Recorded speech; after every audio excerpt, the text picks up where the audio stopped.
Meus irmãos, nós vamos então dar início ao nosso estudo nesta manhã, vamos ser fortalecidos no Senhor por meio da sua palavra. O tema da nossa igreja neste ano, fé, esperança e amor. E neste mês de março estamos estudando sobre fé, esperança e amor no estudo da palavra de Deus. E de fato, queridos, quando nós estudamos a palavra de Deus, nós precisamos entender que é nela, somente nela, é que encontramos a fonte para fortalecer a nossa fé. A nossa esperança está em quem? Está em Cristo, nosso Senhor. Nós não podemos depositar a nossa confiança em mais nada, mas só no Senhor. Mas onde é que nós alimentamos a nossa esperança? Na palavra de Deus. E ao lermos a palavra de Deus, nós vemos e aprendemos que no Senhor nós podemos esperar confiantemente. Queridos, o amor, ele é só amor de verdade quando ele está baseado na palavra de Deus. Não adianta você ouvir por aí ou você mesmo dizer, nós temos que amar, porque você tem que demonstrar amor. Queridos, este amor fajuto, superficial, este amor mascarado, não vale absolutamente de nada, a não ser o amor que a palavra de Deus nos ensina, o amor baseado na verdade da palavra de Deus, o amor verdadeiro. E por isso é que nós precisamos estudar a palavra de Deus para entendermos o que é o amor verdadeiro e assim sermos fortalecidos no Senhor. E hoje nós vamos ver, queridos, a questão do reino de Deus, reis e reinos. E quando olhamos para este tema, este estudo bíblico, a gente percebe que de fato, como que Deus ele é majestoso, ele é poderoso e traz para nós fé, esperança e amor ao estudarmos acerca do seu reino. Queridos, o livro que nós estamos estudando na escola dominical fala qual é a missão da igreja. Qual é a missão da igreja? Eu sei que já tem algumas perguntas aí no seu coração, porque estamos estudando isso já desde o início do ano, pelo menos no mês de fevereiro, e fica essa coisa no ar, né? Mas qual que é então a missão da igreja? Nós estamos abrindo um leque, colocando muitas coisas em cima da mesa, como se diz, para que nós possamos, ao estudarmos a palavra de Deus, entendermos o que de fato é missão da igreja. Mas para entendermos ainda mais sobre este tema, queridos, nós precisamos entender que nós fazemos parte de um reino e nós somos os súditos, servos deste reino. E nós fomos colocados neste reino, transportados de um outro. Então nós estávamos no reino e fomos levados para este reino para sermos súditos. E neste reino há um Senhor todo-poderoso, assentado no seu alto e sublime trono, ditando leis, que é a sua própria palavra, e cabe a nós como súditos obedecer. E quando nós somos estes súditos, quando nós entendemos que somos servos deste reino, nós entendemos que somos uma igreja. E aí nós começamos a perguntar, então tá joia, eu sou ali um indivíduo, eu sou membro deste reino, e nós temos a igreja. E qual que é a missão então da igreja? O que significa quando nós somos igreja dentro deste reino? É basicamente isso que nós vamos também aprender aqui nesta manhã, eu espero. Vamos aprender sobre o reino de Deus. Mas não pense, os irmãos, que assim, vou sair daqui hoje e aprendi tudo sobre o reino de Deus. Não, o reino de Deus, você vai começar a estudar o reino de Deus em Gênesis, depois vai para Êxodo, Levítico, Números, né? E vai indo, Antigo Testamento, entra no Novo Testamento, chega em Apocalipse, e aí você vai entender um pouquinho, né, do reino de Deus, porque há mais coisas que você, ao voltar, Gênesis, Êxodo, Levítico, Números, até Apocalipse de novo, você vai entender algo mais acerca do reino de Deus e assim por diante. Então, não é tão simples assim, numa aula, falarmos tudo sobre o reino de Deus. Então, nós vamos entender o governo redentor de Deus. A pergunta é exatamente essa: o que é o reino de Deus? Qual a missão da igreja? É o nosso tema, mas temos que aprender o que é o reino de Deus, para entendermos a missão da igreja. Então, o que é o reino de Deus? Meus irmãos, nós precisamos ver algumas coisas. O seguinte: primeira coisa que Jesus pregou foi sobre o quê? Primeiro tema de Jesus. Jesus vai pregar, e ele prega sobre o quê? Reino. O reino de Deus. E o reino de Deus é um conteúdo da pregação de Jesus durante todo o seu ministério. As parábolas que ele contou, quase todas elas, algumas que não são diretamente voltadas ao reino, mas ela tem algo que se direciona ao reino, mas todas elas têm esse sentido de explicar o que é o reino de Deus. O próprio Jesus Cristo mesmo começa com as suas parábolas, dizendo, porque o reino de Deus é semelhante a... Então Jesus Cristo está mostrando o que é o reino de Deus nas suas parábolas, e em todas as suas pregações, em curas, em sinais, etc. Era também, queridos, o tema dos apóstolos após a ascensão de Cristo. Os apóstolos continuaram a pregar, especificamente Paulo, que vem trazendo maior conteúdo dentro do Novo Testamento, ele também ensina às suas igrejas, ou em particular, coisas acerca do reino de Deus. Basta você ir, por exemplo, ler o 1 Coríntios, 2 Coríntios, e você vai perceber que o que Paulo fala e ensina aos irmãos não são coisas aleatórias, não são coisas da cabeça dele. O próprio Pedro, depois, mais tarde, ele vem falar que a palavra de Deus ela é inspirada por homens santos e não são elucidações particulares, não são pensamentos, filosofias particulares, mas são inspiração divina. Então, tudo que se fala na palavra de Deus tem a ver com o reino de Deus. Então, quando Paulo corrige os irmãos de Coríntios, ele está falando, olha, o princípio deste reino não é isso que vocês estão fazendo, mas como igreja, vocês têm que comportar desta maneira, pensar desta maneira, ter fé desta maneira, os dons que vocês vão exercer, vocês devem exercer desta maneira, dentro do reino de Deus, porque é assim que funciona, é assim que as coisas são dentro do reino de Deus. Então, todos esses ensinamentos e doutrinas fazem parte do que é o conceito, os valores, os princípios fundamentais, elementares do reino de Deus. Quando nós estudamos doutrina, ensinos, você não pode dizer assim, não quero aprender disso não, que isso aí você não leva nada a lugar nenhum. Querido, de jeito nenhum. Se é Bíblia, está na Bíblia, é estudar, é ler, é meditar, aprender e praticar. Não existe esse negócio de, isso aqui eu não quero aprender não, porque isso aqui é difícil demais. Não, você é um súdito do reino, você tem que aprender, ué. Você tem que estar junto, você tem que praticar, porque você é um súdito, você tem que aprender aquilo. Agora, tem coisas que são difíceis de aprender, aí é outro departamento. Tem coisas que são difíceis mesmo de aprender, de você falar, meu Deus, mas é assim? Gente, ele é rei, ele é majestoso, ele é soberano, ele faz do jeito que ele quiser, ele ensina do jeito que ele quer. A nós cabe obedecer, submeter, ficar ali tranquilo, porque o Senhor Deus governa, ele é o rei deste reino, não é você.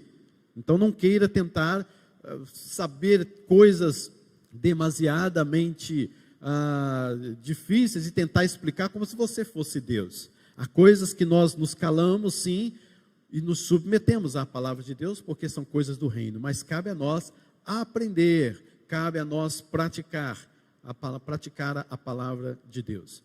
Mas o reino de Deus não está simplesmente no Novo Testamento, não está simplesmente nas coisas, nos temas, nas pregações dos apóstolos. Está também no Velho Testamento. E há, queridos, uma inexatidão por muito tempo em nossa vida, em nosso coração, acerca do reino de Deus. Há más interpretações, há excesso de generalizações, há implicações exageradas sobre o reino de Deus. Grave bem isso. Reino era mencionado, queridos, como um sinônimo simplesmente do céu. Quando se falava reino de Deus, você pensava, algumas pessoas talvez possam pensar ainda, que somente são as coisas lá do céu, o reino de Deus lá no céu, Jesus lá no céu, aqui não tem nada a ver com reino. Algumas pessoas pensam que reino é só igreja, o reino de Deus é só igreja do Senhor, ali é o reino de Deus. Há pessoas que pensam, como a Simone colocou no domingo passado de uma forma muito clara para nós, reducionistas demais, né? Não, o reino de Deus é só isso, a igreja é só isso, a missão é só isso. Há pessoas que generalizam demais. Não, o reino de Deus é tudo aí, onde tiver alguém fazendo, praticando amor, aí é reino de Deus. Não é bem assim também. Vamos lá e vamos voltar cá. Vamos olhar na palavra de Deus o que ela nos ensina. Então, quando você olha e volta para o Velho Testamento, você não vê a expressão reino de Deus, mas o conceito reino de Deus permeia todo o Antigo Testamento também. Você pode perceber aí, eu não sei se dá para vocês lerem, acho que ficou pequeno, mas quem está em casa talvez possa ler melhor. A criação da humanidade. Deus criou a humanidade, Deus criou Adão, Eva, e colocou sobre eles o governo, para então governar sobre a criação. Então Deus é a autoridade, o rei, o poderoso, que deu poderes ao homem para governar. Isso não tira Deus do trono, isso não eleva o homem como se fosse o próprio Deus, mas é um aspecto do reino de Deus, a autoridade que deu poder de governo para o homem. Por isso, lá em Gênesis capítulo número 1 e 2, fala sobre este governo que o homem tem sobre a criação. Ali já é uma mostra do reino de Deus. Uma outra coisa no Velho Testamento também é a própria entrega da lei à nação de Israel. Quando Deus entrega a lei, os 10 mandamentos e outras tantas leis, é porque Israel seria uma nação, Israel seria o reino de Deus. Se há um reino, se há uma nação, precisa de lei. E esta lei da nação de Israel era uma constituição divina, era uma lei divina. Pena, queridos, é que o povo mais tarde, eles rejeitaram a lei divina, pecando contra o Senhor, se rebelando contra o Senhor, e o próprio Deus os acusa de que eles não querem mais que Ele, Deus, reine sobre eles. E lá em 1 Samuel, 2 Samuel, nós vamos ver que o povo pede o quê? Um rei. Quem estava reinando sobre eles? O próprio Deus. De onde vinha a lei daquela nação, daquele povo? Do próprio Deus. Mas este povo não quer que Deus reine sobre eles. Eles querem um rei, porque afinal de contas, todas as nações têm um rei. Afinal de contas, todos os lugares que nós passamos naquela caminhada, naquela jornada, eles tinham um rei, e nós também queremos um rei. Nós queremos ser iguaizinhos a eles. Deus, na sua infinita graça, misericórdia, bondade, na sua justiça plena, manifesta aquilo para aqueles homens, então, lhes concedendo um rei. Saul foi o primeiro rei.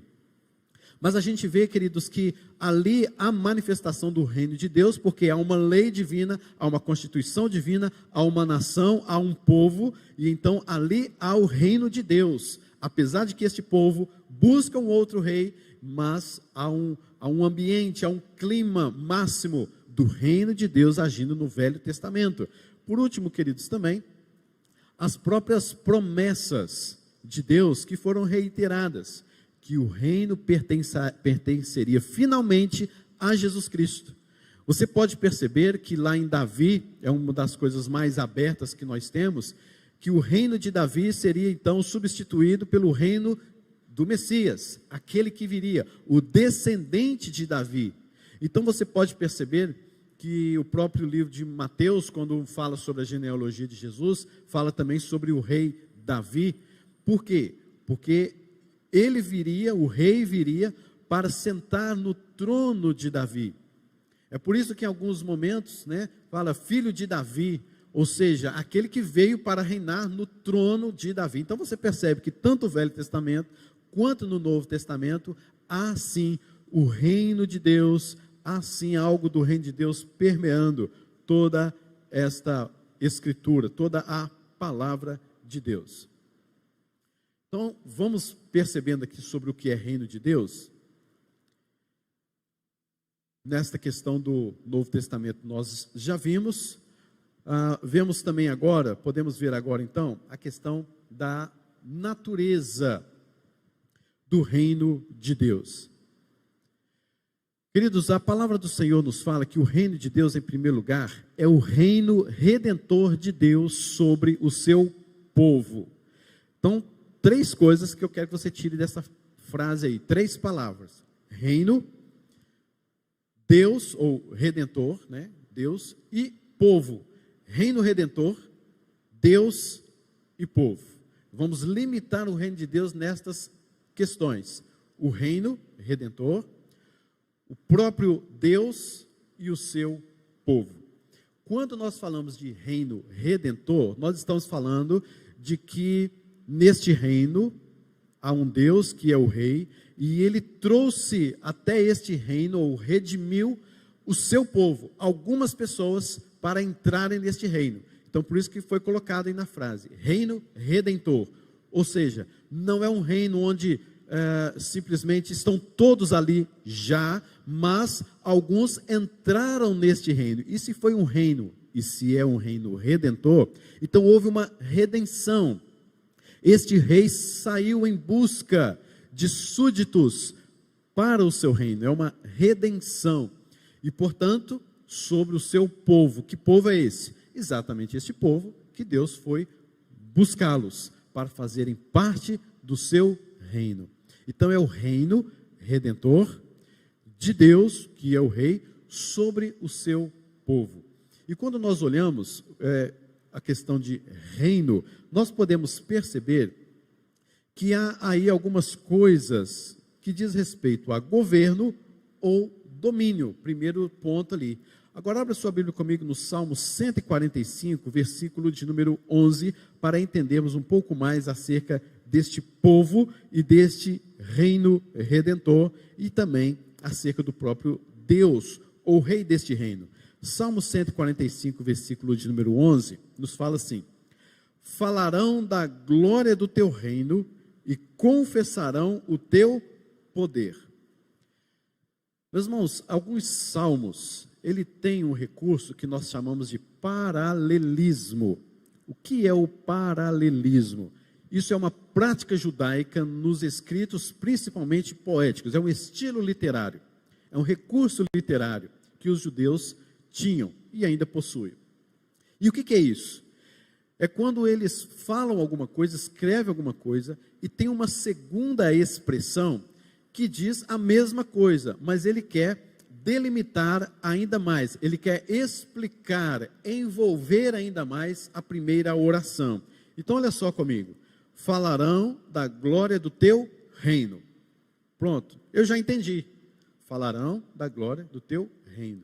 Só que ele fala uma segunda frase que é a mesma coisa. E ele diz assim: e confessarão o teu poder.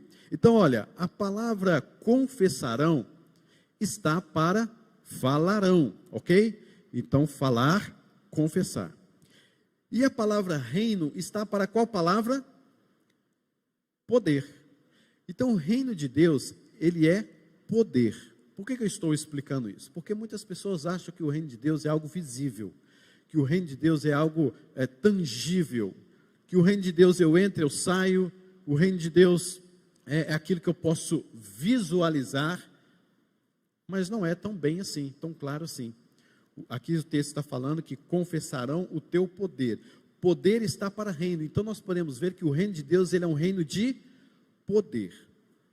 Aqui eu coloquei ele governo ou domínio. Veja agora comigo o versículo de número 13. O teu reino é o de todos os séculos. O teu reino é de todos os séculos. Eu já entendi, mas o paralelismo me faz entender ainda mais. E o teu domínio subsiste por todas as gerações. Então o reino aqui está para qual palavra? No paralelismo? Domínio. Tá certo? Reino, domínio. E todos os séculos está para qual expressão? Todas as gerações. Então você percebe que reino de Deus tem a ver com domínio. Por todas as gerações, ou para sempre. Aqui você percebe que é de fato um reino do Senhor Jesus Cristo, falando de um reino profético, um reino messiânico, porque todos os reinos que já se passaram por esta terra, todos já se findaram. Imperador Constantino, onde é que está o império de Constantino aí dos primeiros séculos, segundo século, terceiro século? Cadê? Acabou. Império Babilônico, meu Deus do céu, que império forte é esse? Que inimigos são aqueles? Cadê o Império Babilônico?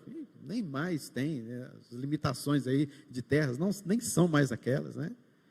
Todos os impérios passaram, mas o domínio do reino do Senhor Jesus Cristo, ele é estabelecido para sempre, e é isso que o texto está dizendo. E a gente percebe então que o reino de Deus, ele é um reino de governo ou poder, e ele é um reino de domínio sobre o seu povo. Então é um sistema, é um reino relacional e é um reino de poder. Então, nesse sentido bíblico, reino não se refere somente ou essencialmente a um pedaço de terra, por exemplo, né? A um local, olha, dali para frente é o reino de Deus. Olha que entrada bonita deste reino de Deus. Olha o que tem no reino de Deus. Aqui tem muitas armas, tem cavalos, olha esse castelo bonito, olha o reino de Deus como é. A gente não vê isso. Você vê isso no reino aqui da terra, mas no reino celestial, o reino é invisível. É o poder de Deus, é o governo de Deus, é o domínio de Deus sobre todas as coisas. Esse é o primeiro ponto. Então não tem muito a ver com geografia, com o espaço. Isso, queridos, é de fato interessante, porque era isso que os judeus esperavam de Jesus. Um versículo como esse, que o teu reino é estabelecido para sempre, os judeus então esperavam que quando viesse o Messias, este rei prometido, com o seu reino celestial, poderosíssimo, ele então viria para detonar todas as coisas. Onde vai ser esse reino? Quando que ele vai inaugurar? Não era isso que os apóstolos perguntavam sempre, né, o Jesus? Porque eles estavam pensando no reino físico. Eles estavam pensando num trono mesmo, físico, em que o Messias iria assentar e iria com o seu cetro agora coordenar todas as nações, e o Império Romano, que era o império da época, iria então ser destruído de uma vez por todas. Mas aí chega Jesus montado no jumentinho, né? Aí chega Jesus lá, é cuspido, é maltratado, é humilhado, carregando uma cruz pesada, né? Aí vai subir lá para aquele monte do Calvário. Quem que é um rei desse? Esse é o meu rei? De jeito nenhum. Aí o que eles colocaram em cima da cruz de Jesus lá? Quem lembra? Colocaram lá uma plaquinha, né, na cruz lá. Rei dos judeus. Rei dos judeus. Por que eles colocaram isso? Por que eles estavam falando sobre rei dos judeus? Porque era isso que eles esperavam, e aquela frase era uma frase tremendamente irônica, porque eles estavam esperando um reino físico, real, tangível, que poderíamos visualizar. Então, por isso que os judeus, né, esperam ainda esse rei todo chegar, e não acreditavam em Jesus, porque não é esse reino que eu estava esperando. Né? Segundo ponto ali, é a questão da geografia deste reino. Pastor, mas este reino tem um lugar, como é que é isso aí? Queridos, na verdade, o reino de Deus não tem um lugar específico, mas não é algo também irrelevante ao falarmos da geografia deste reino. Jesus se referia ao reino como benevolente e redentor sobre aqueles a quem ele salvou. Marcos capítulo número 10, versículo 14, nos fala assim: Jesus, porém, vendo isto, indignou-se e disse-lhes: deixai vir a mim os pequeninos, e não vos embaraceis, porque dos tais é o reino de Deus. Queridos, quando a gente fala a questão da geografia deste reino, nós precisamos entender que antes da queda, havia o reino de Deus, um local, que era onde? Jardim do Éden. Ali o Jardim do Éden era o reino de Deus, ok? Era geograficamente ali limitado. Depois, para o povo de Israel, na sua mentalidade, o reino de Deus era o quê? A terra prometida, ok? Ali era que Deus vai reinar sobre nós, vamos para a terra prometida. E para nós hoje, o reino de Deus seria o quê, hein? Geograficamente, entre aspas falando, seria o céu, a terra prometida, a eternidade. Mas nós vamos ver aqui no outro ponto que, de fato é isso, mas tem alguma coisa que traz este reino para cá, para nós hoje. Já já vamos chegar lá, então segura a ponta aí para a gente chegar nesse ponto aí, beleza? Então a geografia não é algo tão irrelevante assim. Há alguma coisa geográfica envolvida neste reino. Então o reino de Deus, no terceiro ponto agora, reinado de Deus sobre o seu povo redimido. Então a gente está percebendo que o reino de Deus redentor é um governo, é um domínio. A gente vê a geografia, entre aspas, deste reino, e vamos ver que o reinado de Deus sobre o seu povo é um reinado sobre um povo redimido. Então vem aí Marcos capítulo de número 10, falando sobre: deixai vir a mim os pequeninos, não o embaraceis, porque dos tais é o reino de Deus. Meus irmãos, temos algumas interpretações desse texto, que o conceito que nós temos do reino de Deus é que vai trazer certas interpretações para esse texto. Quando você olha, porque dos tais é o reino de Deus, o que é o reino de Deus? Não é isso que nós estamos estudando aqui? O que é o reino de Deus? Então é um reino de domínio, de poder. E muitos pegam este versículo e falam assim: olha só, Jesus Cristo estava dizendo que todas as crianças serão salvas. Mas, meus irmãos, perceba que o conceito que nós estamos tendo de reino de Deus, você olha para esse texto e percebe que Jesus Cristo não está falando que as crianças serão salvas. Jesus Cristo está falando que as crianças também, e não somente adultos e conhecedores e intelectuais e etc., mas também as crianças participarão deste reino de Deus. Jesus Cristo não estava falando de que todas as crianças ou todos os adultos serão salvos, tá certo? Então é um texto difícil mesmo para a gente compreender e entender, mas o que aconteceu é que algumas pessoas estavam ouvindo Jesus pregando, adultos, né? Estavam ali ouvindo, pregando e tudo mais. E aí vieram algumas crianças: ei, vamos lá ficar perto de Jesus, você toca? Vamos ver quem chega primeiro, né? Vamos ver quem toca em Jesus primeiro. Sai correndo, sei lá, vamos imaginar uma cena assim. E os discípulos viram que as crianças estavam indo em direção a Jesus. O que eles fizeram? Barraram. Opa, não, aqui, a criança aqui não. Criança não faz bagunça aqui não. Criança não chora aqui não. Criança não tem acesso aqui não. Pode ficar para trás. Mas Jesus: epa, espera aí. Chama as crianças. Por que elas não podem ouvir a pregação? Por que elas não podem estar aqui comigo? Então, o reino de Deus estava sendo instaurado, e Jesus Cristo está falando: crianças também fazem parte, elas podem ouvir.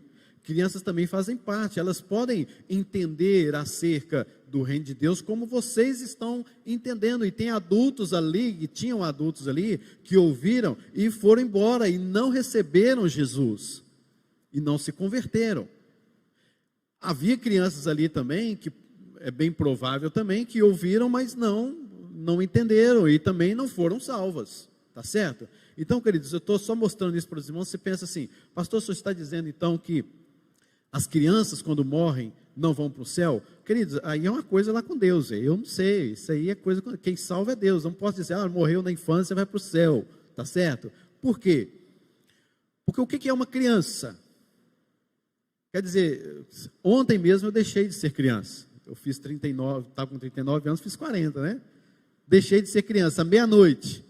Agora quer dizer que, antes tivesse morrido ontem, que eu ontem ia para o céu, mas agora eu completei 40, não vou mais. Então, até quando é criança? Segundo a Constituição do Brasil, aí, o ECA, né? Estatuto da Criança e do Adolescente, é 12 anos, a idade do juízo, etc.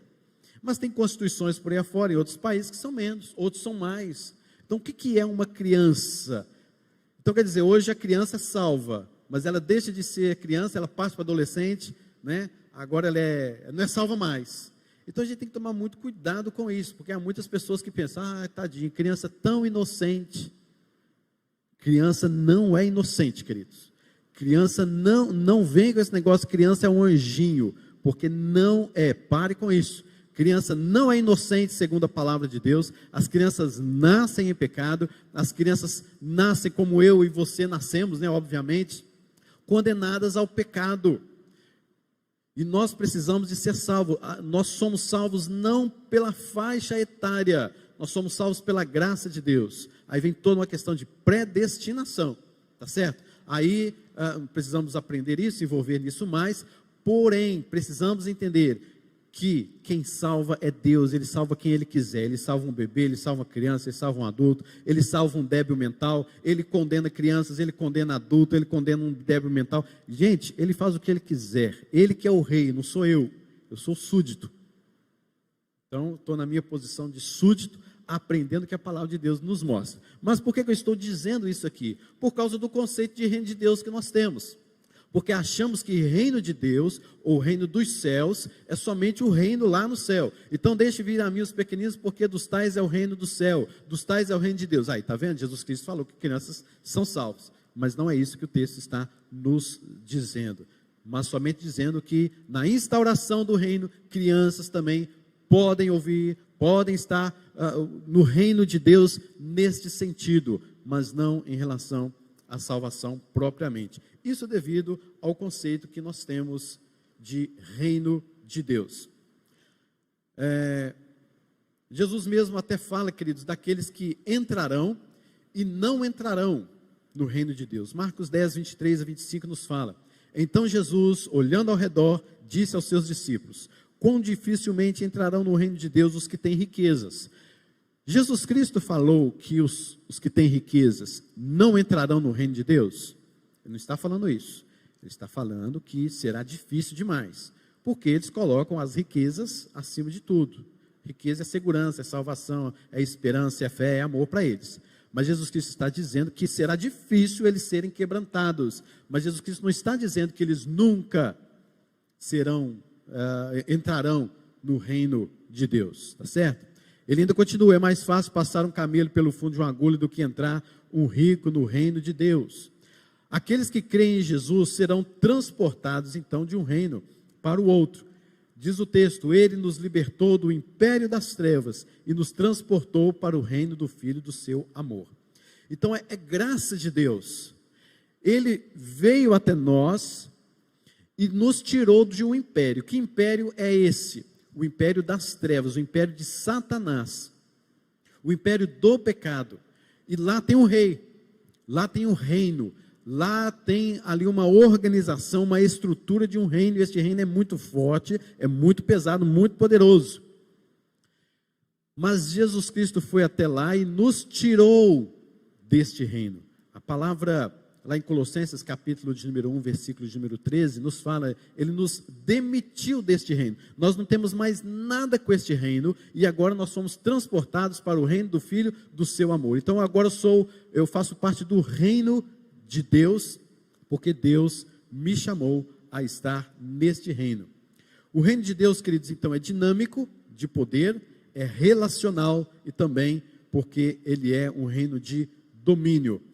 Estou dizendo tudo isso também, queridos, porque, segundo o próprio autor do livro, ele nos diz assim, que o nosso pensamento acerca do reino de Deus, geralmente é plantar uma árvore, cuidar da praça, do jardim, dos animais, das flores,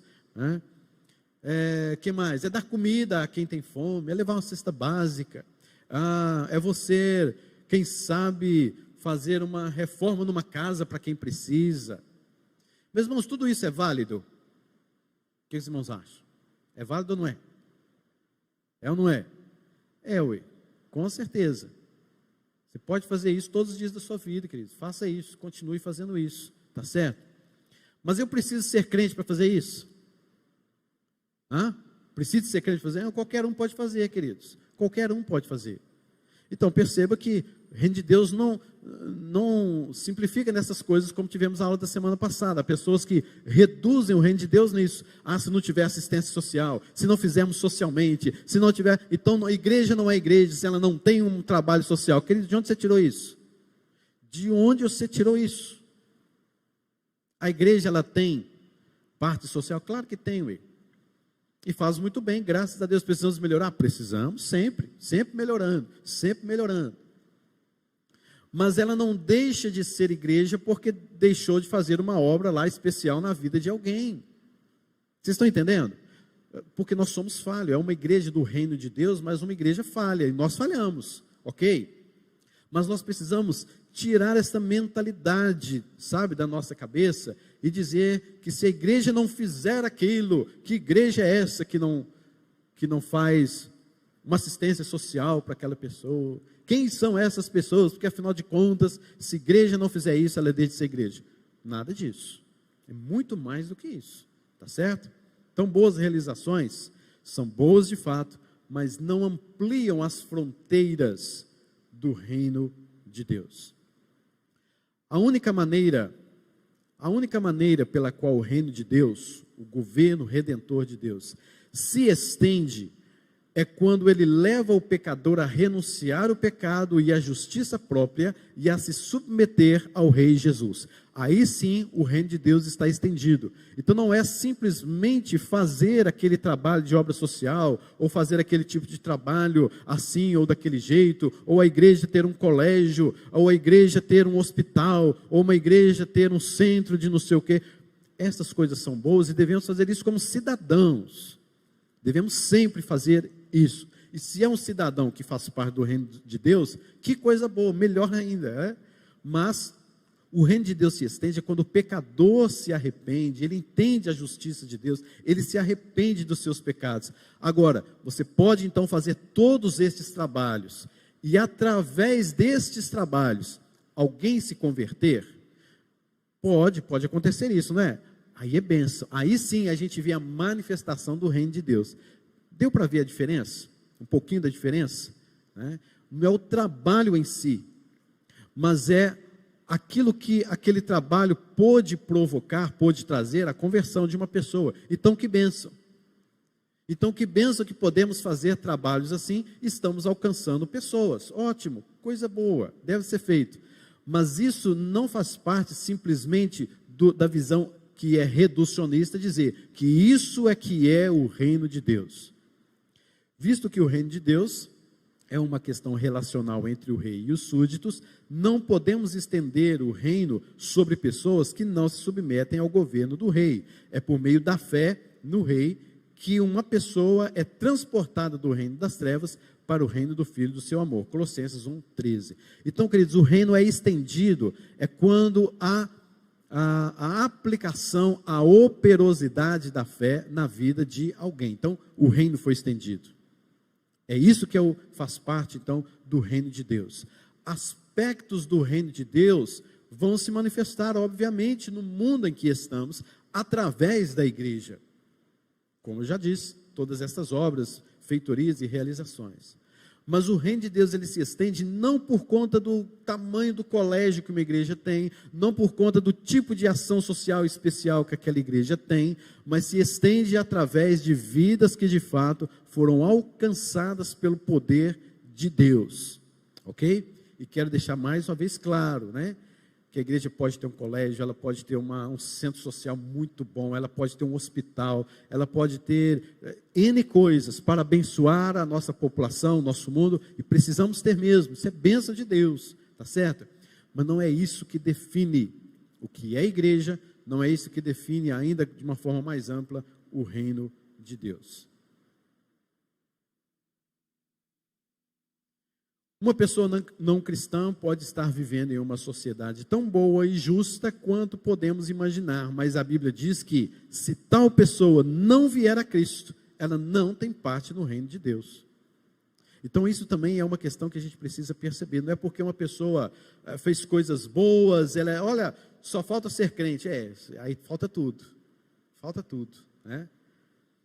Porque ela precisa, de fato, ter o temor de Deus. É louvável aquilo que ela faz? Gente, é claro que é, coisa linda. É graça comum de Deus, de dar sabedoria para alguém, o ímpio, seja quem for, a pessoa que nem teme ao Senhor, para fazer coisas boas ao próximo. Que coisa maravilhosa, é graça comum. Perceba que Deus não deu este poder para simplesmente o seu povo. Mas deu também capacidade e sabedoria para o ímpio. Mas é necessário nós entendermos que esta pessoa, ela precisa ainda que o reino de Deus se estenda a ela. É necessário a sua conversão, ok? Porque há muitos de nós que romantizamos muita coisa, né? Mas quem salva, querido, quem justifica, quem salva, quem estende esse reino é o próprio Deus, ok? Não nos esqueçamos disso. Em segundo lugar, então nós vimos aí O que é o reino de Deus? Vimos que o reino de Deus é redentor de Deus, é o reino redentor de Deus sobre o seu povo. Em segundo lugar, é o reino do Messias Jesus Cristo. Vamos aqui acelerar um pouco mais. Mas este reino, queridos, quem é o Senhor deste reino? É Jesus Cristo. Colossenses 1,13 mesmo, que nós já citamos, fala que Ele nos tirou do império das trevas e nos transportou para o reino do Filho do seu amor. O rei deste reino é o Filho de Deus, é Jesus Cristo, Ele que está sentado no alto e sublime trono. Jesus se referiu a Ele como meu reino, está lá em Lucas capítulo de número 22, versículo 30, João 18, versículo 36, então Jesus se referiu a Ele como este é o meu reino. É mediado também, querido, por um único mediador entre Deus e os homens, 1 Timóteo 2, versículo de número 5, esqueci de passar aqui para os irmãos acompanharem. Então é mediado por um único mediador entre Deus e os homens. Então o que a gente percebe aí é que há muitas pessoas que buscam outros meios para alcançar a Deus. Eu creio em Deus, mas eu não me submeto a este reino, a este Cristo. Então você não faz parte desse reino, porque o reino é de Jesus e nós temos um único mediador entre o Deus Pai, o dono majestoso, o todo-poderoso deste reino, que é Jesus Cristo. Em 2 Samuel 7, tem até mesmo a promessa de um grande rei, que é eterno, justo, perfeito. Em Isaías 9, capítulo 9, capítulo de número 11, em Daniel, capítulo de número 7, 13 e 14, a profecia também de um Messias prometido, e que fala que toda a autoridade lhe seria dada, e o próprio Jesus Cristo disse, quando ele estava em ascensão ao céu, toda autoridade me foi dada no céu e na terra. Ok, queridos? Então esse aí é um ponto mais fácil, mais compreensível, porque Jesus Cristo é o Senhor deste reino. Outra coisa, queridos, em terceiro lugar, envolve a era por vir invadindo a era presente. Pastor, que negócio é esse? Como assim? É isso mesmo. Vamos ver o que diz a palavra do Senhor em relação a este ponto. Isaías 65, 17 a 25, o reino consumado e pleno de Deus será um reino em que a felicidade e gozo jamais acabam, as lágrimas jamais serão derramadas, morte, doença e pecado não existem mais, a paz e segurança perfeitas. Deus é tudo e em todos o mal é banido para sempre. Então há uma promessa de um reino futuro, de algo que está por vir. Mas este algo que está por vir, lá futuramente, ele já se faz presente no nosso meio. Olha que coisa interessante, né? O que Isaías 67, versículos 17 a 25 nos fala de um reino futuro, é um reino futuro, sim, está lá na frente, vai acontecer, nós ainda não chegamos lá, lá no céu, mas ele tem coisas que já fazem parte da nossa era presente, já está sendo visível. Apocalipse 21, de 1 a 4, 9, 27, 22, de 1 a 5 também, fala sobre uma nova Jerusalém. Deus e o povo habitarão em harmonia recíproca. A morte já não mais existirá, não haverá luto, pranto, dor, porque as primeiras coisas já passaram. O que nós vemos aqui é a figura então de um Éden reconstruído, a nova Jerusalém, a nova morada do povo de Deus. E o que nós chamamos, na verdade, então, de escatologia inaugurada. O que significa isso? A primeira vinda de Cristo, até a sua segunda vinda, nós já estamos vivendo os últimos dias, no plural, tá certo? Últimos dias, desde a primeira vinda à segunda vinda. Então nós estamos inseridos neste tempo, últimos dias. Então a escatologia, que é o estudo do fim, escatom, o estudo das últimas coisas, o fim já começou. Deu para você entender aí? O fim já começou. Pastor, nós estamos vivendo os últimos dias? Mas é claro que estamos aí, com certeza. E quando é que o fim começa? Na primeira vinda de Cristo. E quando é que o fim finaliza mesmo, né? Quando é que o fim chega mesmo, né? Na segunda vinda de Cristo, que é chamada de o último dia no singular. Então há últimos dias no plural, há último dia no singular. Então nós já estamos vivendo os últimos dias. E se estamos vivendo os últimos dias, nós temos vivido também a sobreposição das eras. Que eras que eu estou falando? Do reino futuro, o reino do céu, o reino esse que nós lemos, a Nova Jerusalém, onde não haverá mais choro, não haverá mais ranger de dentes, é no inferno, né? Onde não haverá mais lágrimas sendo derramadas, não haverá mais pandemia, a morte não terá mais o seu, entre aspas, o seu poder. Mas essas coisas lá daquele reino, ela já chega até nós. As coisas do futuro Éden já chegaram até nós. Por exemplo, 1 Coríntios 5,17 fala assim: e aqueles que estão em Cristo são o quê? Novas criaturas. Quando fala de criaturas, nós voltamos lá em Gênesis.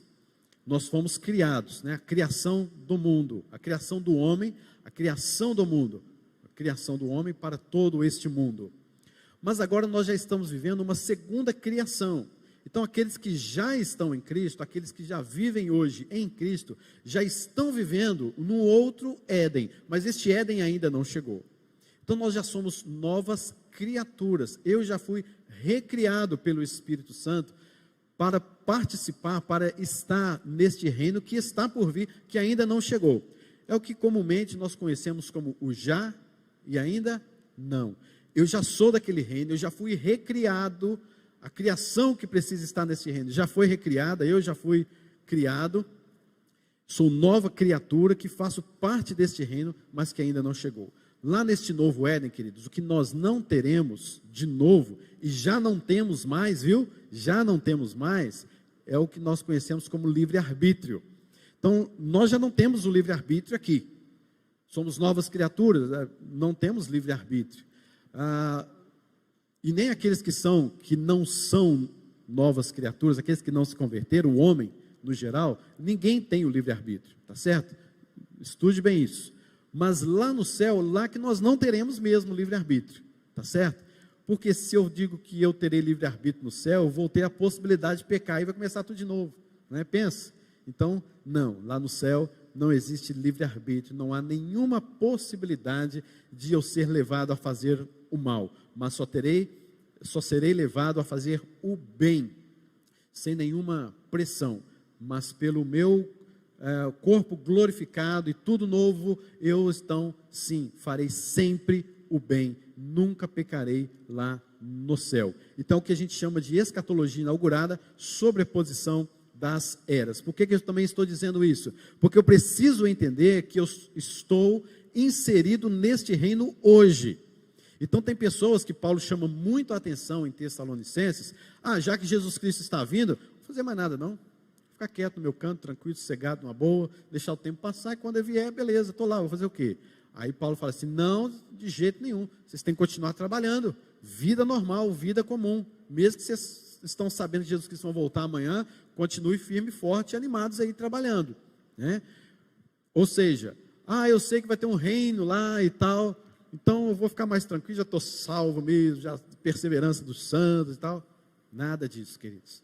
Nós precisamos estar trabalhando, aprendendo, precisamos estar entendendo que nós já estamos inseridos naquele reino e que fazemos parte, somos cidadãos dos céus, aqui ainda na terra. Sobreposição das eras.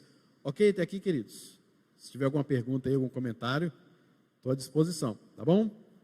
Então, olha só, por último, o reino de Deus, o que é o reino de Deus? Ele é manifestado nessa era presente na igreja.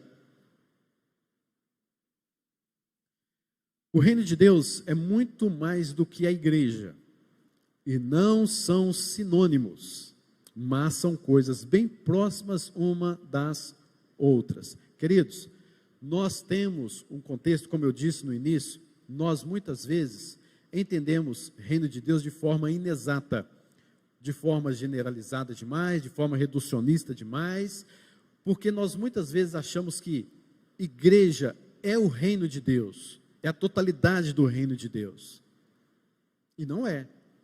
A igreja faz parte do reino de Deus, mas não é o todo do reino de Deus. Há pessoas que falam assim, buscar em primeiro lugar o quê? O reino de Deus, e as outras coisas serão acrescentadas. Aí a pessoa interpreta assim, eu tenho que ir na igreja, custe o que custar, porque eu tenho que buscar em primeiro lugar o reino de Deus. As duas coisas estão certas. Eu tenho que ir à igreja, sempre, claro, evidentemente.